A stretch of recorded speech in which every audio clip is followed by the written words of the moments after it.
आणि अध्यात्माचं चिंतन या माध्यमातून वेदाचं निरूपण, आत्मस्वरूपाचं दर्शन. इथं काल सांगितलंय आत्मस्वरूपाचं इथे हरलेला जरा. हो का? पण आलो अधिकाराचा पुढचा विषय जो आहे अपूर्व साक्षात्कार. आणि त्याच्यानंतर झालं कोणतं? असंभावना, विपरीत भावना, यथार्थ अब्रह्म, अयथार्थ अब्रह्म. त्याच्यानंतर असंभावना, विपरीत भावना. हे वेदांताची प्रक्रिया येतात. आणि या माध्यमातून बुद्धीला भगवंत दर्शने, विचारसागरच्या द्वारे विचार हा मावळतो. कुठला? जो विचार बद्धतेतला आहे, जो विचार विकारातला आहे, जो विचार भ्रमाचा आहे, तो काही नाही कामाचा. भ्रमात बुद्धी अटकलीये, देहबुद्धी वाढलीये, पण सद्विचार नाहीये, सद्रूपता नाहीये, सद्भक्ती नाहीये आणि सदाची प्रतीती नाहीये. सत आणि असत. असत म्हणजे खोटं, असत म्हणजे देह, असत म्हणजे जगत. ज्याला सत्ता नाही, जे शून्य आहे, सत्ता शून्य ते असत आहे, दिसून नसतं, त्याला असत नाव दिलंय. ज्याचं अस्तित्व असते त्याला भगवंताचं स्थान नाव दिले. आता जेव्हा अध्यात्मशास्त्र, वेदांत शास्त्र का प्रगट झाले? माऊलीला काय यावं लागलं? माऊलीची पालखी एवढी काय जोरात येते पंढरपूरला? काहीतरी असेल ना वैभव. त्यांची शक्ती म्हणजे ज्ञान आहे. माऊली म्हणजे अध्यात्म मध्ये जे असलेलं स्वरूप आहे, जगतामध्ये यथार्थ रूप आहे, ती माऊली आहे. परंतु ज्याला नजर नाही ते ज्ञानोबा माऊली म्हणतात. विश्वास, श्रद्धा, ज्ञानोबा माऊली. पण ज्ञानोबाचं दर्शन म्हणजे आता विश्वात्मके देवे, विश्वामध्ये जो देव आहे ते दाखवणारी माऊली आहे. त्यांचं प्रसारण काय आहे? आता. आता म्हणजे केव्हा? सगळे ग्रंथाचं निरूपण झालं, वेदांताचं चिंतन झालं, अमृत अनुभवाचं लिखाण झालं. आता जीवाला हा प्रसाद जाऊ द्या, सगळ्या विश्वात त्याला आत्मस्वरूपाचं दर्शन येऊ द्या. म्हणून आता विश्वात्मके देवे येणे वाग्यज्ञ तोषावे. वाग्यज्ञ, अध्यात्माचं चिंतन वाणीतून करणं, त्याला वाग्यज्ञ म्हणतात. वाणीच्या द्वारे झालेला यज्ञ, तुपाचा नाही, तिळाचा नाही, ज्ञान यज्ञ. जो वेदांताच्या द्वारे हृदयातून बोधाला प्रगट करतो, संताच्या वेदाला तो प्रफुल्लित करतो. मन, वेदाचं चिंतन मनात येतं, हृदय प्रफुल्ल होतं, अध्यात्माचा लाभ होतो, अज्ञानाचा निराश होतो, स्वरूपाचा प्रत्यय येतो, जगताचा जो लय होतो ज्ञानानं. म्हणून तेव्हा म्हणायचं आता. आता म्हणजे जगताचं रूप कळालं, दृश्य कळालं, दृश्याला पाहणारा द्रष्टा प्रगट झाला, दृश्य मावळलं. मग आता काय? दृश्यात राहणारा परमात्मा प्रगट करा. हे माऊलीने सांगितले की ज्ञानाच्या माध्यमातून मी हे दृश्याचा निराश केला. ज्याच्या सोबत दृश्य होतं, ज्याला अधिष्ठान माझं होतं, ज्याच्या जगताचा आत मी होतो, मग त्या आता विश्वात्म दर्शन घ्या. आता विश्वात्मके देव, विश्वामध्ये असलेला देव, ते आत्मरूप, ते जगात व्यापक रूप, जे एक खरं रूप, जे सत्य रूप, जे अविनाशी रूप, जे व्यापक आहे आणि आपल्या बुद्धीचा तिथं संबंध आहे आणि देहाचा संबंध तिने सोडलाय. म्हणून आता जेव्हा माहेर सोडलं तेव्हा सासरे, आता नांदायचंय, आधी खेळायचंय, आधी खेळायचे आणि आता नांदायचे. कारण अधिकार आल्यानंतर लग्न आहे. आधी जसं मुलीला सगळं कळतं, घरात काही शिकवती, परिपूर्ण करती आणि मग स्त्री घरात नांदते, तसं अंतःकरण परिपूर्ण होतं, बोध हृदयात नांदतो आणि वृत्ती भगवंताला जाणती. तेव्हा आता दर्शन होतं. कुणाच्या? विश्वातल्या. विश्वात कोण आहे? विश्वात्मा. आपण म्हणतो प्रसादन, रोज म्हणतो ना, मंदिर करणाऱ्या बायका वगैरे नवी सुरू असले की प्रसादन म्हणतो. आता या आता शब्दाला किती महत्व आहे. विश्वात्मक देव म्हणता आलं नाही त्यांना, पण त्याला आता लावलं. आता म्हणजे केव्हा? ज्या दृश्याचा बाध झाला तर विश्वातला देव प्रगट झाला. म्हणून विश्वात्मके देवे एमे वाक्यज्ञ तोषावे. माझ्या वाणीतून ज्ञानाचा जो सार निघालाय, वेदाचा सार म्हणजे गीता, गीतेचे निरूपण म्हणजे गीता. ओवी, ओवी म्हणजे ज्ञानेश्वरी. त्या ओवीच्या ज्ञानेश्वरीच्या शब्दामध्ये भावार्थाचं जे सुख लिहिलं, आत्मस्वरूपाचं सुख, ते आता त्या जीवाला प्राप्त झालं आणि तो जीव त्या सुखात आला, विश्वात्मा झाला, तो आत्मा झाला, तर विश्वात्मा जीव व्यापक झाला. म्हणून आता माझा वाक यज्ञ, वाणीतून होणारा ज्ञानाचा यज्ञ त्या हृदयात झाला. अध्यात्मशास्त्र प्रगट झालं आणि विश्वात्मा तो पागू लागला आणि नंतर विश्वामध्ये तो जीव व्यापक झाला. का? वाक यज्ञ. माझ्या वाणीच्या यज्ञानं, ज्ञानाच्या प्रभावानं मन भगवंत झाला, आत्मरूप झालं. आत्मा म्हणजे व्यापक आहे, चौकडे आहे, तो चौकडे गेला. विश्वातल्या देवामध्ये जीव एक रूप झाला ज्ञानानं, विचारसागरने. मला हे सांगायचं होतं आणि ऐकायला भेटत नाही, सहसा भेटत नाही की आता काय म्हणले विश्वातला देव कोणचा आहे. जगत नसतच आहे. वास्तविकता ही जगतामध्ये भगवंताची आहे, दृश्य हे मायेच आहे, अस्तित्व हे भगवंताच आहे, दिसणं हे त्रिपुटीच आहे, कळणं हे चित्रूप आहे आणि त्याच्या अशी एक रूप होणं हे महावाक्याची स्थिती आहे. अध्यात्माचं भांडवल म्हणजे भगवंताची प्राप्ती. म्हणून ते भांडवल तर नसतं आपल्याकडं, बाकीचं भांडवल आहे आपल्याकडे. हे मोजान, ते मोजान, तिकडं जाण, इकडं यान, काय करावं, तिकडं जाण, इकडं यान. अध्यात्म मध्ये जाणं काही नाही. अध्यात्म मध्ये जायचं बी नाही, यायचं बी नाही, देहभावात राहायचं बी नाही, अज्ञान ठेवायचं बी नाही, वासनेत अडकायचं बी नाही, भवरोगाला ठेवायचं नाही. मग काय करायचं? तर ज्या स्वरूपामध्ये आपलं जे माध्यम आहे, आपलं रूप आहे, त्या स्वरूपामध्ये बुद्धीने थांबायचं. मग स्वरूप हे व्यापक आहे, आत्मरूप आहे, आत्मा हा विश्वात आहे, तो व्यापक आहे. म्हणून आता विश्वात्मके देवे, हा देव आहे आमचा. तो देव आकारात आहे. कारण देव कळणं आणि देव होणं फार पुढची गोष्ट आहे, फार पुढची. भगवंताला पाहणं भाग वेगळा, पण भगवंत होता येत नाही म्हणून तिकडे हिंडणं भाग वेगळा. काल अंधारपडा माझं मूड नव्हतं ते महादेवाला इकडे तिकडे हिंडायचं. रात्र झाली, कुठे बिया झाली, ते पुष्पाबाईलाच कर म्हण पड्याचा महादेव करायची गरज वाटत नाही मला. आता एवढं पण हिंडा वाटत तर तू मला त्या भगवंताचं सदा दर्शन आहे. तो कधी बाजूला हा पिंड, तो ब्रह्मांड, आणि त्या ब्रह्मांडामध्ये तो व्यापक आहे, ही पिंड आहे, आणि मध्ये आत्मा आहे. मग आमच्या आत्मलिंगावरच ही पिंड आहे की मधलं कळण आणि बाहेरची संपवलं. काय करावं काय अशा लोकांना? जावं, भक्ती आहे मान्य आहे, पण रात्री खाल्ल्यावर पेल्यावर काय? पण कसं बेटा, जशी त्याची आवड असते. आपण कुणाच्या भक्तीचा अपमान करू शकत नाही आणि भक्ती सोडू शकत नाही. भक्तीनंतरचा प्रवास आहे हा, आहे की नाही? पण जेव्हा अभिन्न भाव जागा होतो, परमात्मा प्रगट होतो आणि ईश्वर सोबत राहतो, तर भिन्न कम करायचं, त्याला करायचं. आपलं पोरग जवळ आहे, त्याला म्हणलं जा रे दुसऱ्या घरात, म्हणते का माय? आपलं पोरग आपल्या जवळ राहते, आनंद वाटतो महिला. एक उदाहरण आहे का?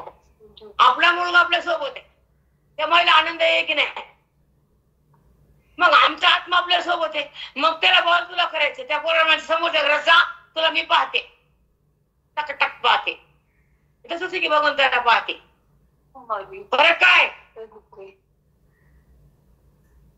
जो मुलगा तुमच्या सोबत आहे, जो परमात्मा तुमच्या सोबत आहे, त्याची तुम्हाला जाणीव नाही म्हणून भटक नाही, आहे की नाही? त्या परमात्मा तुमच्या शाभिन्न आहे आणि त्याला भिन्न करून पाहणं म्हणजे वृत्तीला मध्ये घेणं. आणि तो तुमचा मुलगा म्हणायचा त्याला समोरच्या घरात जा, तुला बघते म्हणते का मायाशी, मग त्या भगवंताला भिन्न का बघतात? आम्ही असं म्हणल्यावर किती पुण्य होतं तुम्हाला. तुमचं पोट्ट तुम्हाला लांब नको वाटते, ते बायकोमध्ये असतं गुरपटलेलं, तरी सांगा असं वाटते. आणि देव तुमचा संघ आहे त्याला भार बघा वाटते, ऐकणे टाळतो खराब. काय बोला आडमुठ लोकांना,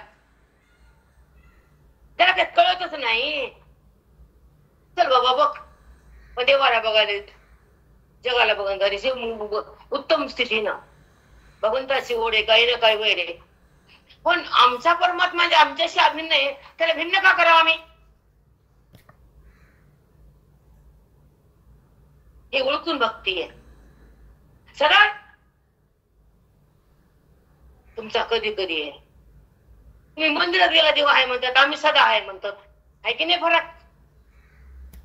तुम्ही म्हणता बघितलं की हाय, आम्ही म्हणतो सदा हाय. तुमच्या हाय हाय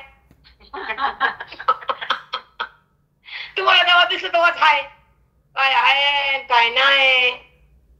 तू सदा आहे ना बाई. आकार जरी घेतला तरी हाय, आणि जगाचा आकार गेला तरी बी हाय, आणि देह पडला तरी तो हाय, आणि जीवाची नुसती हाय हाय. कळत नाही बरोबर आहे सोबत सांगा. बरोबर आहे. थोडं घरी ठेवा. मला पाहायला देते. नाही थोडं घरी ठेवा डब्यावर. कसं चौकडे भगवंत आहे, चौकडे कणाकणात मनात, आणि चौकड त्याचा सहवास आहे. पण मन उदास तर भगवंताचा स्पर्श नाही, ज्ञानाचा उत्कर्ष नाही, बुद्धीतला भेद गेला नाही, ते संबंध टाकला नाही, अविद्या संपली नाही, वृत्ती भगवंतामध्ये रमली नाही. भगवंतात रमणं वेगळं भक्ती, भगवंत होणं नेपती, आणि भगवंत न कळणं सक्ती. तीन गोष्टी येतात. भगवंतात रमली, आवडला भगवंत, नाम आवडलं, प्रेम झालं, रमली. आता इथं आले रमले, राहिले काही तुम्ही तशी राहिली का भक्तीची नीट? नाही बेटा, पुन्हा देहावर आली. पण ज्ञानामध्ये असे जेव्हा बुद्धी भगवंतात विलीन झाली पुन्हा बाहेर निघत नाही. भजन संपलं की घरी पाय आल्याशिवाय राहत नाही, बुद्धी भगवंतात थांबत नाही, आणि आमचं अज्ञान उरत नाही, देहभाव शिरत नाही, आणि बुद्धीचा भगवंताचा वियोग होत नाही. मग सांगा कोणती भक्ती चांगली? कळालं का आता? कळाला? थोडे दिसत झाले काही अभिन्न आहे. जेव्हा जीव आहे तेव्हा सोबत आत्मा आहे, त्याच्याशिवाय काहीच नाहीये, न देश न काल न वस्तू. कुठलाही काल त्याच्याशिवाय नाही, कुठली वस्तू त्याच्याशिवाय नाही, कुठलाही प्रांत देश. आता लो हा देश आहे नांदेड, आता नांदेड होती काल होते, नांदेड झाली पुन्हा एक एक्झाम्पल. मग देश बदलला का नाही? पण तो तिथंच आहे तसाच, त्याचा बदल नाही, तो कुठे बे.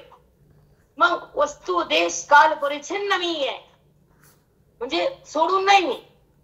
देश काल वस्तू परिच्छिन्न नाहीच मी, त्याला बाजूला करू शकत नाही. देशाला मी सोडत नाही, माझ्या विना देश नाही, माझ्या विना वस्तू नाही आत्मा, आणि माझ्या विना काल नाही, आणि मला कोणी ओळखत नाही, आणि मला ओळखलेल्या बाजूला बघू शकतच नाही. जरी बघितलं तर तेच असतो म्हणतो. तुम्हाला कुठं कळतं ते तू म्हणायचं? कुठं कळत की जेव्हा तू दिसतोस तर वास्तव माझ्यापाशी असतोस, समोर वृत्तीने दिसतोस. भगवंता तू मला कळाला, ज्ञानाला मला मिळाला, तुझा सहवास बुद्धीला घडला, आता मला काही उरलं नाही. तुझं दर्शन सतत आहे, सतत आहे. मला काहीच वाटलंय पंढरपुरात दर्शन त्या पळाल्या वळावून, मला काय करायचं? माझ्या हृदयात पांडुरंग आहे, आणि मी माझा संबंध आत्मे सर्वची, आणि आत्माच पांडुरंग झाला, मग मी नाही का पांडुरंग? बोला ना, ताकद पाहिजे. पण भक्तीचा टप्पा वेगळा ज्ञानाचा टप्पा वेगळा. ज्वारी म्हणजे पीठ नाही, पण ज्वारी वाचून पीठ नाही. बरोबर आहे ना? ज्वारीने आकार घेतलाय, कुठला आकार आहे? भगवंताने आकार घेतलाय, स्वरूपाला आकार आहे. मग हे ज्याला कळतं त्याचं मन वळवळ नसतं. ज्याला कळत नाही ते वळ वळ वळ, इकडे डोंगरावर आणि तिकडे खाली, आणि त्या डोंगरावर आणि या डोंगरावर. चला बाबा चला, उभा धिंगाणा चल. पण त्याच्या प्राप्तीनंतर तो कुठं नाही, त्याच्या जाणीवेनंतर तो कुठं नाही. पण त्याची जाणीव बुद्धीला नाही, देहात जाणीव जात नाही, वृत्ती भोगाला सोडत नाही, तिला अनुभव येत नाही, ती भगवंताला ओळखत नाही, आणि जगाची ओळख संपत नाही, देहातून ती निघत नाही, अज्ञान तिचं सरकत नाही, आणि ती भगवंतापासून थांबत नाही, अभिन्न भाव होत नाही, आणि भिन्न देव तिचं सरकत नाही. चला डोंगरावर चला, तुम्ही सांगा आम्ही काय करावं, काय ओळखून जा. मग ओळखून जा, कुठेही जा, मग पाण्याचा का सागराचा का वाळूचा, कुठं बी जा, पण ओळखून. ओळख महत्वाची, ऐक्य महत्वाचे, बोध महत्वाचा आहे, अध्यात्म महत्वाचे, वेद महत्वाचा आहे, गुरु महत्वाचे, शास्त्र महत्वाचे. अध्यात्म कोणतं बी नाही, बडबड बडबड बडबड नाही. अध्यात्म शास्त्रामध्ये आत्मस्वरूपाची प्रतीती बरोबर प्रगट होते. कोणतंच शास्त्र नाही की आत्मस्वरूपाला प्रगट करणार, कुठलाच नाही. वेदांत शास्त्र असे हृदयातल्या परमात्म्याला प्रगटच करतं. संताच्या संगतीमध्ये वेदाचं नातं जुळतं, आणि सुखाचं भान सतत येतं, अज्ञानाचं रान जातं, मन बेभान होतं, स्वरूपाच्या निगरून जातं, आणि मी कोण हे हृदयाला कळून जातं.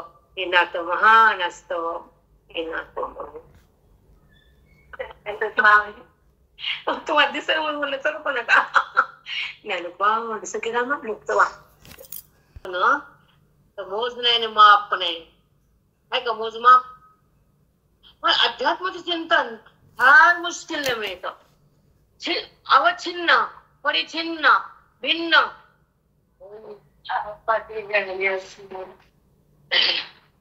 अवच्छिन्न अनअवच्छिन्न, आहे का भाषा शब्द माहित तुम्हाला, पण विचारासाठी घ्यायचं म्हणतात. अवच्छिन्न म्हणजे भिन्न, आणि अवच्छिन्न म्हणजे एक. सगळ्या जगात तो एक म्हणजे अनावच्छिन्न, आणि भिन्न भिन्न रूपात तो आहे म्हणजे अवच्छिन्न. म्हणजे भिन्न भिन्न, परिच्छिन्न आणि अवच्छिन्न. परिच्छिन्न म्हणजे तो भिन्न भिन्न बनलाय, जरी बनलाय पण त्याचं स्वरूप सोडलं नाही त्यानं. विवर्तवाद, पूर्वरूपाचा परित्याग न होता रूपांतरानं भान होणं. पूर्वरूप म्हणजे आत्मस्वरूप आहे, दिसणं हे जगत स्वरूप आहे, पण आत्मस्वरूप न सुटता जगत प्रगट झाले. हे ज्याला कळालंय त्याचं अज्ञान जळाले. कळते का हे? आणि दुसरा पटत नाही. आता उंच भक्ती करायची ना बेटा. तुम्ही कसं म्हणल्या, काय तुकाराम तुकोबाचा गाथा आहे, आता कळायला का? काय शिवाय दिलं का भडाभड, आहे की नाही? तुम्ही मला गाडीत म्हणल्या, आणि पैसे घेणाऱ्याला जोडेच, पण गाथा वाचणाऱ्याला कळत नाही बघा हे. शपथ माऊली तुमचं ऐकलं का त्या अंधारातच. त्याच्यामध्ये नजर दिली, नजर. काय तुकोबाची वाणी आहे, तुकोबाची वाणी वेदांत भरीत पाणी. कारण त्यानं सगळं सगळं मांडून दिले तिथं. अद्वैत मांड, द्वैत मांड, कर्म मांड, उपासना मांडली, ज्ञान मांड, संत गुरु मांडले, देव मांडा, भक्त मांडले, जगत मांड. काय नाही सांगितलं अभंगातून, पण कळतं का? आणि गाता वाचणारे भ्रष्ट.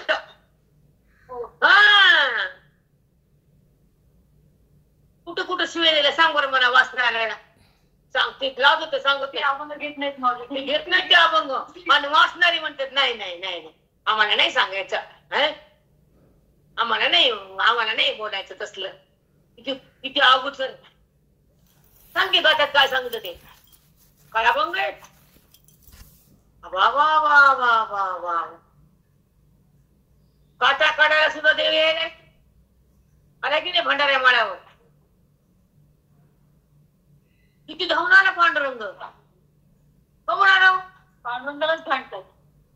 कसं नाही हा तिला लेकून ओढलं फर की नेऊन फेकलं पायावर जिजाबाई आवले आवले आवले करत मागं गेले देव नीट झालं ते देवाला नीट करावं लागलं भक्ताच्या आधीन ना ते नाही का भगवंतानी भक्त आता भगवान भक्ताचा असं त्रास व्हायला त्याला बघवणं झालं अशा गाथामध्ये किती अभंग आहेत बाबा बाबा आपण वाचतो कधी कधी वाचून मी कळते का तू कवर शिव्या पुन्हा सांगतो का बायका नाही सांगत एक उत्तर दाना सांगू मला कोणाचं म्हणत नाही असा गाथा होता असा अभंग निघाला पैसे घेण्याला शिवे दिल्या नरकात नेलं काही म्हणत नाही अप्रूप अप्रूप वाटते आम्ही माझ्या सांगितलं भीती घेती नरका जाती म्हणतो की तू खबर आहे नाही दोघं संगत जोडीनं आहे की नाही गाथा काय सुंदर आहे काय पांडुरंगाची भक्ती आहे काय तू खबर बोलले कुठं कुठं कुठं काय बोलले कुठं अद्वैतात बोलले कुठे द्वैतात बोलले कुठे भक्ती बोलली कुठं ज्ञान बोललं कुठं प्रेम सांगितलं पुन्हा लेकीचं प्रेम लेक सासुराची जाई मागे पडतुनी पाय कैसे झाले माझ्या दिवा तेव्हा भेटेची केस लेकी तुम्ही सांगितलं काय सांगितलं तू बारा खूप काय सांगितलं पण कळत नाही आपल्याला माती कळत नाही तुम्हाला पहिला मग कळ ना समाचार रट्टी कुठे वरी सहाजणी कळती का तुम्ही सांगितलं आता सुंदर ते राहणं आज एखादशी मुली आहे सुंदर ते राहणं उभे विटेवरी तू गवत आहे का अभंग आहे तुलाच आहे करकटावरी ठेवूनिया तुळशी हार गळा कासे पितांबर पितांबर असा कमळाला कासून बांधलेला असं माझा पांडुरंग परब्रह्म आहे तुम्ही हात बांधले द्यायचं बी नाही घ्यायचं बी नाही वाव त्याच्यामुळे आवाज भरायचा आहे हात उघडेत का हात उघडे मागायला ती देत बी नाही घेत बी नाही देत काय काय नाही या म्हणते मुक्त घेऊन जा तुम्हीच मुक्तच म्हणते द्यायचं काय द्यायला बी काही नाही तुम्ही मुक्तच आहे घ्यायला बी काही नाही मी विरक्तच आहे मी हात बंद केले कुठं करते आता उभा टाकला कशासाठी दोन्ही हात प्या आहे की नाही आहेत का हात बाहेर माहित नव्हतं बाबो दोन्ही हात कमरेवर ठेवते ते ना बाहेर काढे ना आणि हे लोक बाहेर मध्ये ठेविनार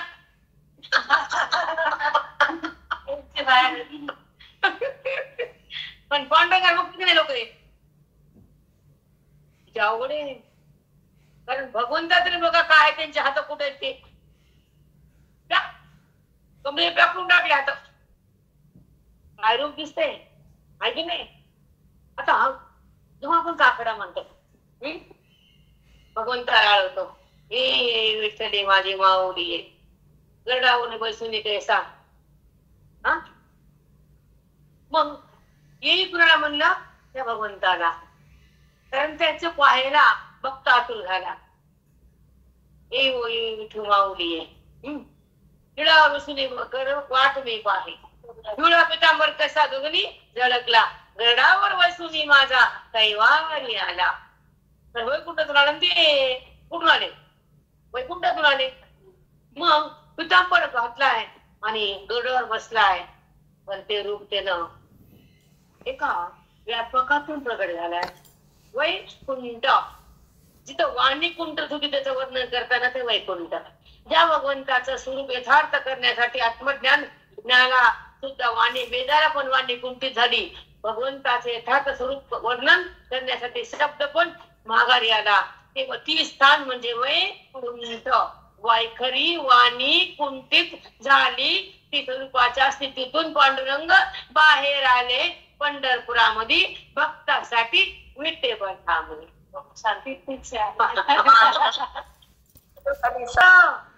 स्वरूप ब्रह्म प्रगट झालं, ब्रह्म आहे ते. महायोग पेटे महायोग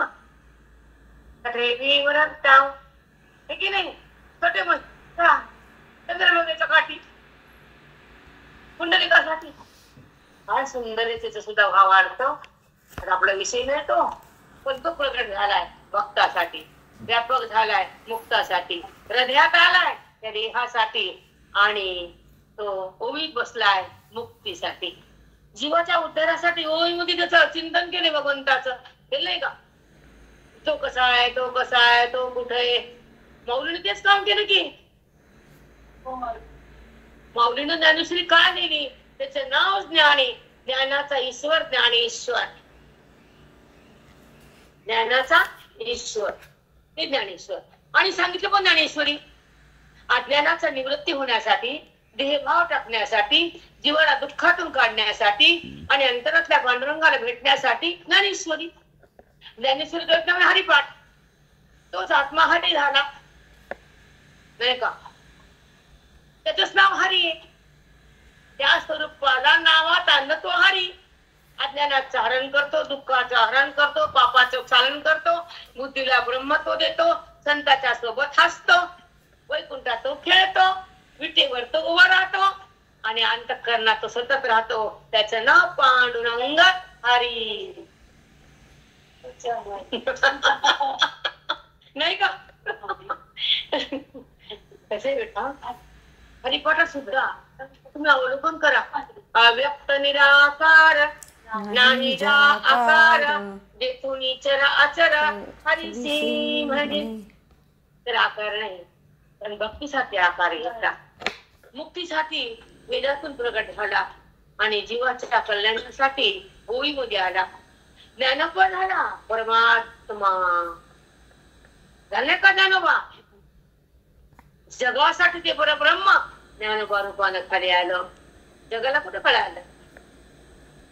ज्याला ज्ञानेश्वरची ओळी कळती त्याला ज्ञानोबा कळाले. ज्याला सिद्धांत कळतो त्याचं नातं ज्ञानेश्वर संग झालं. ज्याला हृदयाच्या परमात्म्याची ओळख होती त्या ज्ञानोबाच्या खात्याकडे मन गेलं. ज्ञानोबाच्या खात्याचं त्यांचं खातं एक झालं, हृदयाचं खातं नाही का. पण ज्ञानोबारायांची ओळी कळत नाही, सिद्धांत कळत नाही. तत्परम तत्परिमारितय्यम आपण किती म्हणतो, तत्परम तत्परिमारितय्यम. त्या पदाला बुद्धी जाते. कोणतं पद? तत् म्हणजे तत्पदम परिमारुतय्यम. त्या बुद्धीला तिथून बाहेर येता येत नाही. किती सुंदर सिद्धांत आहे. श्लोक पण छान आहे, ओळी पण छान आहे, पण भावार्थ तुम्हाला कळत नाही म्हणून सत्संग लागतो, बाकी काही नाही. आज एकादशीमुळं परब्रह्म सावळ्या बेटेवर आहे आणि आज परत वारी आहे. कारण आज सगळे वारकरी आळंदीला आणि आम्ही आलो हे आळंदीला. कारण तोच परमात्मा माऊलीनं वचन घेतलं समाधीच्या वेळेस. भगवंत म्हणले ज्ञानोबा काहीतरी मागा, जाताना तरी मागा. एवढे हाल सहन केले पण कधी तक्रार नाही, मागणं नाही, माझ्याकडे काही सुद्धा तुमचं हे नाही. आता जाताना मागा, काहीतरी एक मागा. त्याला म्हणजे देवा एकच द्या. पण तुमची आषाढी वारी होती आणि परत वरीला माझ्याकडे आळंदीला माझ्या पशी राहा, एवढंच मागणं पूर्ण करा. आज देव पंढरपुरात नाही, आज पंढरपुरात येऊ नसतो, बिलकुल नाही. गेले आळंदीला. एवढं मागितलं की तुम्ही माझ्यासोबत या एकादशीला या, आषाढी वारी तिथं होऊ द्या, परत वारी माझ्यासोबत राहा. तुम्ही आले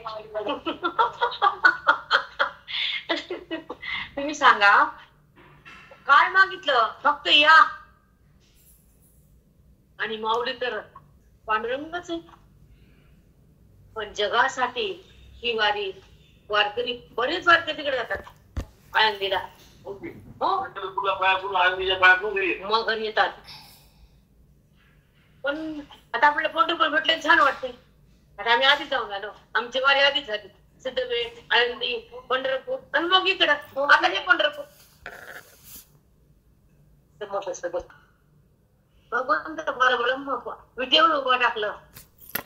परब्रह्म वैकुंठातून आलं आणि विठीवर उभं टाकलं आणि भक्ताची वाट बघायला आणि भक्ताला आनंदाची सावली द्यायला. बघा तुम्ही वारच्याने काही मागत नाही. दर्शन दर्शन उघडे मागा, स्नान, तुळस भेटत तुळस तुळशीची पण असं नाही. फक्त माय बापाला बघायचं निघून यायचं आणि ते मला वाट बघते आपली, नाही बघत का? मग ते मला जे दर्शन करते ते कळसावं लावून मला बघ आलं कळसावं. 15 लाख आणि 20 लाख लोकांना दर्शन होत नाही म्हणून भगवंत कळसावर बी आणि मंदिरात बी. दर्शनाला पायावर आणि कळसावर. पांडुरंगाचा पंढरपुराच्या कणाकणातलं डोळीचं दर्शन झालं आपल्याला ग्रंथाचं, ते पण दर्शन आहे. विचारा पाया पडलं तरी माऊली सगळे पंढरपूर माऊलीच. विठोबा माऊली, ज्ञानोबा माऊली, ज्ञानबा तुकाराम. ताई आम्ही मठात थांबलो 1 सेकंद पण वारी दिंडी मृदंग पताका 24 तास. ज्ञानोबा माऊली, विठोबा माऊली, ज्ञानोबा माऊली, विठोबा माऊली, ज्ञानबा तुकाराम, ज्ञानबा तुकाराम. पावलाला क्षणाला सगळ्या मठानं मृदंग चालू, विने चालू, टाळ चालू, भजन चालू आणि भक्ताचं प्रेम पांडुरंगाला चालू, चौथारी चालू. चला आता आपण लिहू विचार सागर. म्हणजे काय? महावाक्याने सांगितलेला जीव ब्रह्मा इत्याविषयी जो संशय. महावाक्याने काय सांगितलं? जीव ब्रह्म म्हणजे महावाक्य म्हणजे महावाक्याने सांगितलं काय सांगितलं? जीव ब्रह्माचा ऐक्य सांगितलं आणि बुद्धी तर जीव आणि शिवाला अंतर समजते. महावाक्याला मान्य नाही. मग मी ब्रह्म कसा असू शकेल असा जो संशय येतो त्याला म्हणायचं असंभावना. शब्द अवघड आहे पण आपल्या काम करतो. महावाक्यानं सांगितलेलं जीव ब्रह्माच्या एकत्रेबद्दल आलेला संशय त्याला म्हणायचं असंभावना. याच्यामध्ये प्रमेय संभावना, प्रमाण संभावना. आता प्रमेय संभावना, प्रमाण संभावना काय म्हणायचं?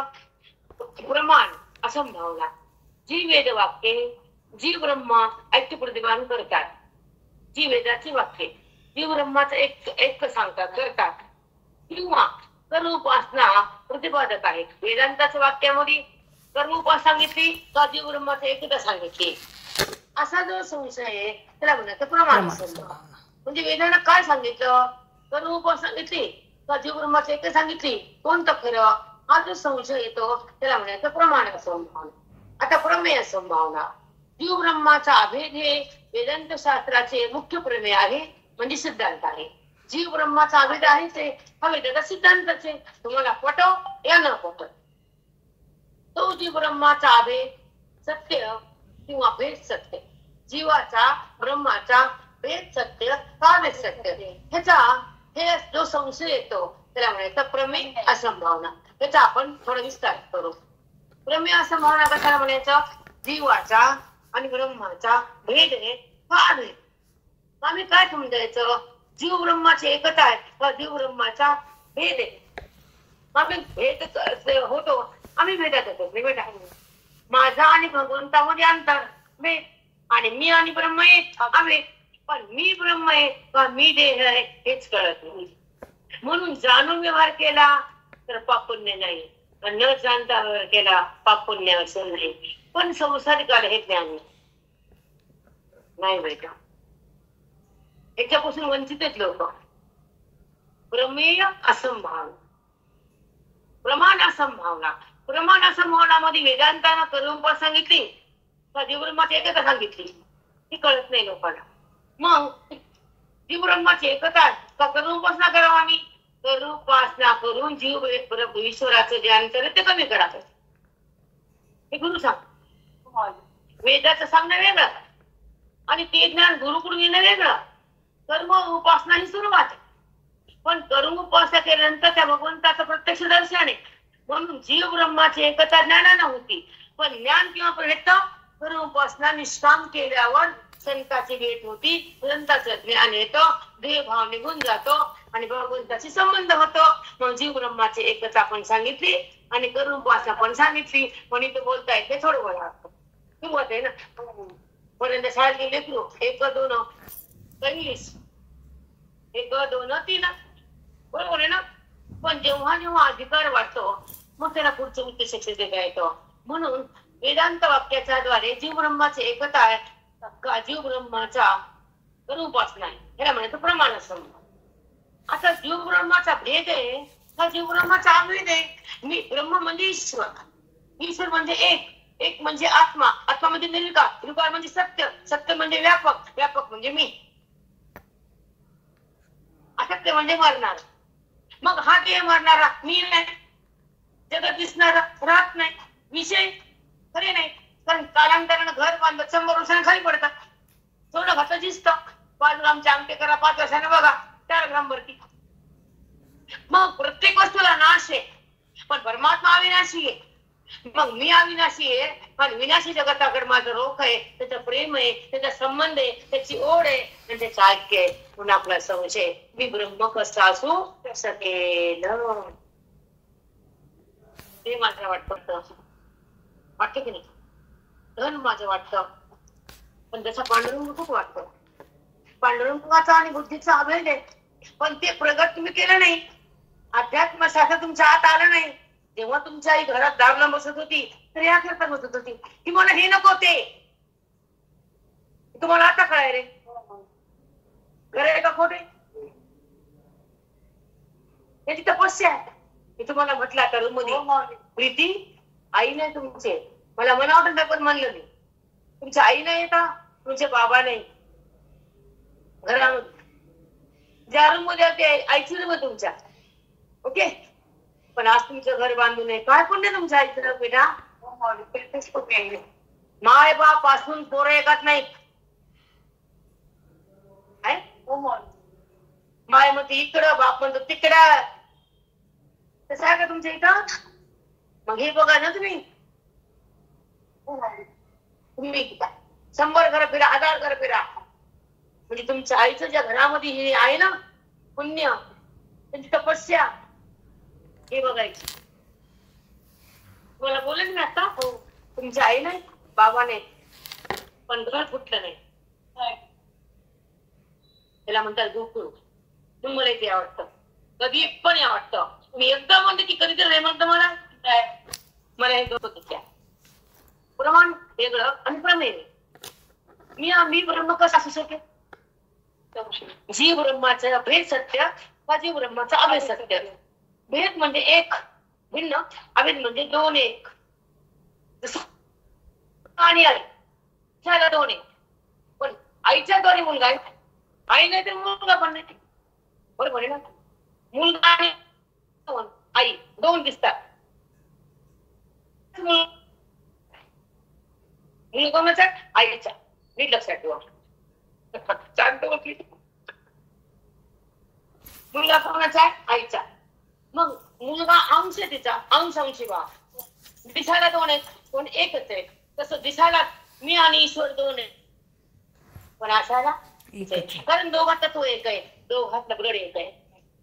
नाही, त्यांचं अस्तित्व तिच्यावर आहे. मुलाचं अस्तित्व आहे ना, बरोबर आहे ना? नऊ म्हणजे तिच्या सोबत आहे तो गर्भात, सोबत असेल, तिचा अंशच आहे. मग भिन्न नाही. तसं परमात्मा तुमच्याशी अभिन्न नाही, तुमच्याला भिन्न केलं, वेदाला मान्य नाही झालं. म्हणून जीव ब्रह्माची एकता सत्य का जीव ब्रह्माचा भेद सत्य? अभेद का भेद आहे? जीव ब्रह्माचा भेद सत्य आहे, भेद सत्य नाही. तू ईश्वर आणि मी जीव हे भक्तीला लागतं, पण मुक्तीला अंतर्गम नाही. भक्तीमध्ये पडलाय पण मुक्तीमध्ये एकता आहे. खरं भक्ती भिन्नच करावं लागते आणि मुक्ती अभिनय भोगावं लागते. हे 2 वाक्याचे नवीन आहे. भक्ती भिन्न होऊन भोगावं लागते आणि मुक्ती अभेदाद्वारे भोगावी लागते. म्हणजे अभेद भक्ती म्हणजे ज्ञान आणि भेद भक्ती म्हणजे भगवंत आणि मी. म्हणजे वृत्ती म्हणजे त्रिपुटी, ह्याला म्हणतात भेद भक्ती ही अभेद भक्ती. त्या ईश्वराला भिन्न करायचं आणि त्या ईश्वराला एकरूप व्हायचं. त्या ईश्वराशी समरस होणं ज्ञानाने, त्याला पाहणं भेदाने. म्हणजे वृत्ती येते आणि त्या स्वरूपाला मायेच्या द्वारे माया प्रगट करते आकारातून. ह्या देहाला अविद्येमुळे देह आणि तो ईश्वर मायेमुळं. मग ही माया असतो ती माया असो काही देवाची अविद्या असो पण दोन्ही उपाध्यात आहेत. अविद्या उपाधीच आहे माया उपाधीच आहे पण दोघात तत्व एकच आहे चैतन्य म्हण. आणि अभेद असला तर व्यक्त करून करा. भेद असला तरी भेद खोटा आहे आणि अभेद असला तर खरं तो मी एक आणि भेद मिथ्या अभेद सत्य हे कळणं महत्वाचं आहे. प्रमाण असंभावना प्रमेय असंभावना. आता आपण थांबू पाऊस यायला आवाज नाही झाला. ओके 1 घंट्यात होऊन गेले वरी. स्वर्गाहार विठ्ठल श्री ज्ञानदेव तुकाराम. आपण 8 घंटा बसतो अपरोक्ष ज्ञान सांगू. संध्याकाळी अपरोक्ष ज्ञानास हेतू अपरोक्ष ज्ञान. परोक्ष म्हणजे बाहेर तेच सांगते. आपल्या दुकानात किती वस्तू खूप येतात समोर येत का. वर्ष आहे वांगे आहे हर एक वस्तू दुकानात आहे समोर आहे का. पण दुकानात आहे म्हणणं परोक्ष आहे आणि हातात आहे ना अपरोक्ष आहे. त्याचं परमात्मा आहे म्हणणं परोक्ष आहे. ते चाळक्य होणं अपरोक्ष आहे. मग अपरोक्ष ज्ञानास हेतू काय आहे असं संध्याकाळी बघू काय काम आहे आपल्याला. लिंक ओपन करू 8 घंटा बहिणी तुम्ही बी बसू आणि आता स्वयंपाक नाही परोक्ष ज्ञान दृष्टीच नसती दृष्टी दृष्टी आरंभवाद विवर्तवाद सांगून लोकांना पटापटा चला